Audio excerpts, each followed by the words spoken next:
Hello, in this video I want to show you how to take full page screenshot on Realme 9 Pro Plus. And to do this you will need to open any app or web page that allows you to scroll down. In this case, let's go for our settings.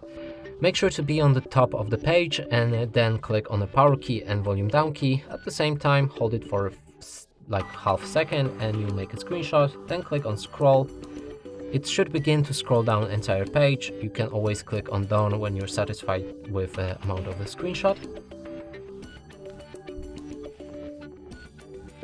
Now let's click on done, and here we just made a full page screenshot. You can click right here to save it. And that's it for this video. Hope you like it. Please consider subscribing to our channel, leave a like and a comment below.